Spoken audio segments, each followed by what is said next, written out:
en esta tercera parte vamos a desarrollar lo que implica el valor lingüístico. Y para entender lo que es el valor lingüístico en este sistema de la lengua, es necesario considerar a la lengua como pensamiento en la materia fónica. Para dar cuenta que la lengua es un sistema de valores puros, basta considerar los funcionamientos que tienen dos elementos fundamentales, las ideas y los sonidos. Tienen naturaleza diferenciada, pero los lingüistas y los filósofos a través de la historia siempre han tenido la certeza de pensar que sin signos sería imposible disociar, separar y clarificar dos ideas para expresar nuestros pensamientos, porque el pensamiento en sí es algo caótico. La lengua, en su materialidad fónica y su valor material y conceptual, le dan consistencia a estos signos que se separan por oposición y negatividad.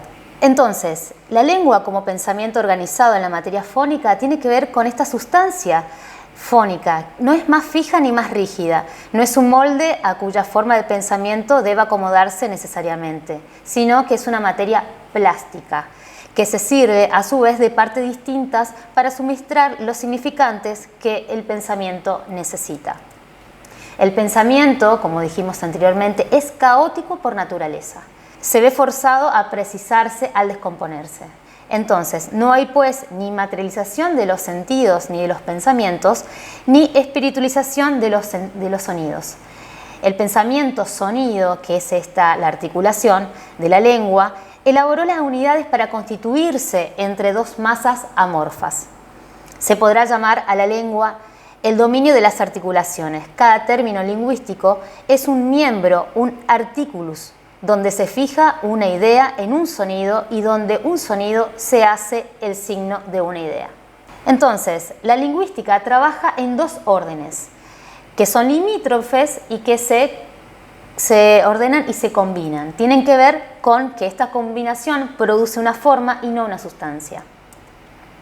No solamente son confusos y amorfos estos dos dominios enlazados por el hecho lingüístico, sino que la elección que se decide por tal o cual porción acústica para tal idea es perfectamente arbitraria. Los valores siguen siendo enteramente relativos y por eso el lazo entre la idea y el sonido es radicalmente arbitraria en todo sentido a través de la historia. La colectividad es necesaria para establecer los valores lingüísticos, cuya única razón es de estar en uso y en el consenso general. El individuo por sí solo es incapaz de fijar ninguno. El valor lingüístico considerado en su aspecto conceptual.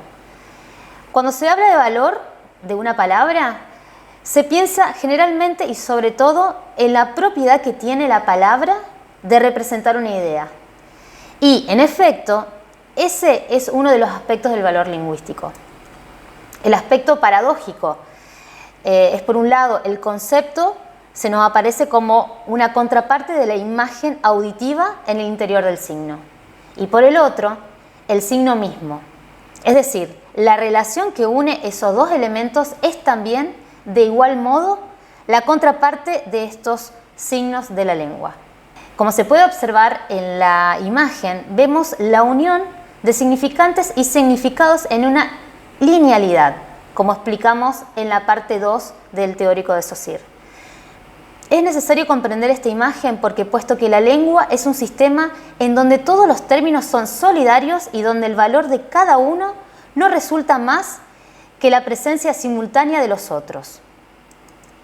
Los valores están siempre constituidos, por una parte, por una cosa desemejante, susceptible de ser trocada por otra cuyo valor se está por determinar. Y dos, por una cosa similar, que se puede comparar con aquella cuyo valor se está por ver. Podemos fijar un ejemplo, como estamos viendo, con respecto al valor que tiene determinados elementos que pueden ser considerados botella de vino, agua, lechuga y cebolla, con respecto a kilos, a nombres, a propiedades y con respecto a lo que sería peso dólar. Entonces vemos cómo distintos productos se disputan en otro terreno de valor que tiene que ver con el dinero y que esos dineros también fijan un valor no económico, sino simbólico con respecto a la materialidad a la cual está haciendo alusión. Kilos de algo, litros de agua. ¿Se entiende esta asociación? Es por otra cosa de semejante donde el valor se está por ver. El ejemplo 2, como estamos viendo en la imagen, tiene que ver con un meme que ha circulado sobre el combustible. Este combustible, que va a tener 3 cifras, hubo una disputa sobre los carteles donde iba puesto el punto para denominar su valor.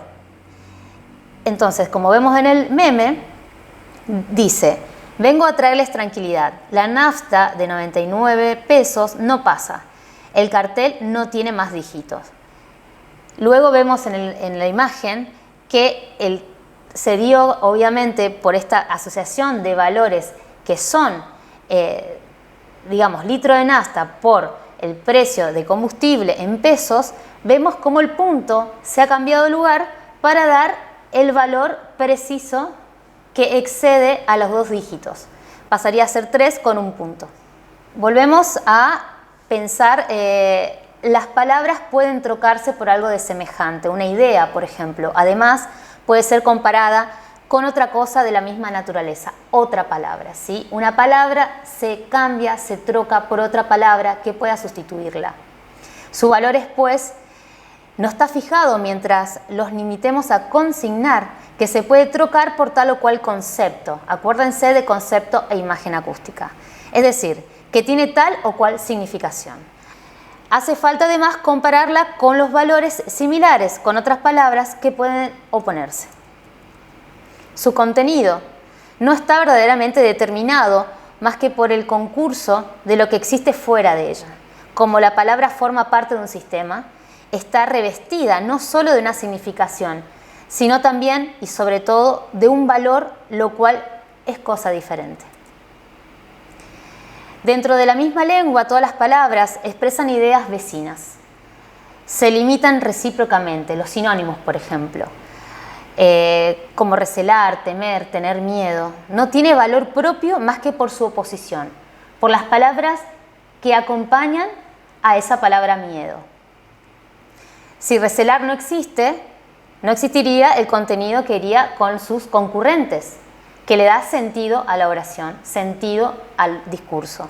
Así el valor de todo término está determinado por lo que le rodea, ¿sí? Por la oración en la linealidad. Ni siquiera de las palabras que significa sol se puede fijar inmediatamente el valor si no se considera lo que la rodea. Lenguas hay en las que es imposible decir sentarse al sol, por ejemplo. Cuando se dice que los valores corresponden a conceptos, se sobreentiende que son puramente diferenciales definidos no positivamente por su contenido, sino negativamente por sus relaciones con los otros términos del sistema. Su más exacta característica es la de no ser lo que los otros no son. Cuando se habla del valor de una palabra, se piensa generalmente y sobre todo en la prioridad que tiene la palabra de representar una idea. Y en efecto, ese es uno de los aspectos del valor lingüístico. También se encuentra el valor lingüístico en su sentido y su aspecto material. ¿Qué sucede aquí? Lo conceptual está constituido por las conexiones y diferencias con los otros términos de la lengua. En cambio, lo material no importa el sonido, sino las diferencias fónicas que permiten distinguir esa palabra de las otras palabras. El significante lingüístico, que es la materialidad, no es fónico, es incorpóreo. Las diferencias se separan de la imagen acústica de todas las demás. Cada lengua compone un sistema con elementos sonoros y gráficos. Los fonemas como entidades opositivas y negativas, igual que la escritura. Vamos a ver qué pasa con la escritura. La escritura es arbitraria. Por ejemplo, la letra T y el sonido que la designa. El valor de la letra puede ser negativo y diferencial. La T, como estamos viendo en imagen, cambia de materialidad según sea itálica, cursiva, mayúscula. También tiene que ver el soporte en la cual reside. No es lo mismo que esté en la calle, en un graffiti, en un cuadro, en una tela, todas cambian la significación y la simbolización al momento de tener esta materialidad de la forma. Entonces, el valor por oposición en la forma de las palabras también tiene que ver con lo fónico, que es lo material, y el medio de producción del signo es indiferente. El color de la letra, los relieves, los lugares, las formas, el tamaño, no contiene importancia en la significación, sino que la T representa a la T. Como vemos en pantalla, este ejemplo de una clase de Ferdinand de Saussure está dada muy con dibujos, con esquemas gráficos, con oraciones simples, cortas, con flechas. Cambia la materialidad de entender una clase de Saussure. Por ejemplo, lo que venimos explicando en el sentido material de la imagen y el sonido, aquí puede ser observado más esquemáticamente. No cambia el contenido, pero sí cambia la materialidad de la forma. Y vamos a terminar este módulo, esta tercera parte, con un meme que tiene que ver con Saussure y que está circulando mucho en la web. El lenguaje es resarpado, súper complejo. Y abajo, como podemos ver, pero Saussure, no podemos decir eso. Bueno, entonces pon, el lenguaje es heteróclito y multiforme.